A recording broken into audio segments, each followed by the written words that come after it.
Hi, welcome back to our channel Rashmi cookings. మీరు first time చూస్తున్నట్టయితే please subscribe చేసి support చేయండి. మీకు వీడియో నచ్చితే లైక్ కూడా చేయండి. ఈరోజు ఈ వీడియోలో మనం పూర్ణం బూరెలు ఎలా చేసుకోవాలో చూద్దాం. ప్రాసెస్ నీట్గా చూసేయండి. ఫస్ట్ మనమైతే అన్ని మెజర్మెంట్స్ ఒకే కప్పుతో తీసుకోవాలి. సో ఇక్కడైతే నేను 1 కప్పు మినపప్పు తీసుకుంటున్నాను, అలాగే 2 కప్స్ రైస్ తీసుకుంటున్నాను. మనం ఇవైతే 4 to 5 hours నానబెట్టాలి ముందుగానే.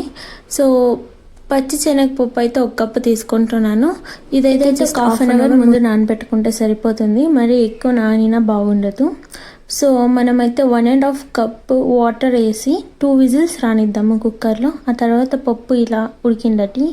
ఆ తర్వాత వాటర్ స్ట్రెయిన్ చేసేసి మీరు మిక్సీ అన్నా పట్టుకోవచ్చు, లేదంటే ఎనుపనన్నా ఎనపచ్చు. నేనైతే ఇక్కడ ఎనుపుతున్నాను.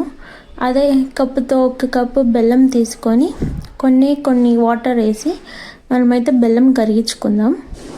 బెల్లం కరిగిన తర్వాత బెల్లం కరిగి ఇలా ఒక పొంగు రావాలి. ఇక్కడ ఈ స్టేజ్లో కావాలంటే మీరు కొంచెం యాలక పొడి కూడా వేసుకోవచ్చు. ఆ తర్వాత పప్పు వేసి బాగా కలిపెట్టుకుందాం. పప్పు అయితే ఇంకా కొంచెం చిక్కపడాలి. సో మీడియం ఫ్లేమ్లో గ్యాస్ పెట్టుకొని ఇలా ఈ కన్సిస్టెన్సీ అయితే సరిపోతుంది. ఇందాక నానబెట్టుకున్నవన్నీ ఇప్పుడు మిక్సీ పట్టుకుందాము. ఎక్కువ నీళ్ళు వేయకండి, ఎందుకంటే పిండి పల్చాన అయిపోతే మళ్ళీ ప్రాబ్లం అవుతుంది. సో అయినంతకి పిండి చిక్కగా ఉండేట్టుగానే చూడండి. ఇక్కడ నేను షుగర్, సాల్ట్, సోడా వేస్తున్నాను. షుగర్ బదులు మీరు బెల్లం వాడచ్చు. సో అప్పుడు బాగా గోల్డెన్ కలర్ వస్తుంది, బాగా చిక్కగా ఉండాలి. ఆ తర్వాత వంటలు చేసుకొని ఫస్ట్ ఆయిల్ అయితే పెట్టుకుందాము. సో మనకి ఆయిల్ టెంపరేచర్ ఇలా చెక్ చేయండి, అయితే మంచి టెంపరేచర్లో ఓకే ఉందని. ఇప్పుడైతే మనం బూరెలు ఒకటొకటిగా వేసేసుకుందాము.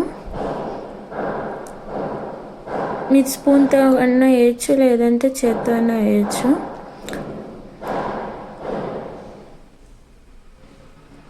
అంతే, మనం లో ఫ్లేమ్లో మీడియం ఫ్లేమ్లో గోల్డెన్ కలర్ వచ్చేంత వరకు ఫ్రై చేసుకొని వేస్తే మన బూరెలు రెడీ. ఇలా చేస్తే మన కలర్ఫుల్ బూరెలు రెడీ.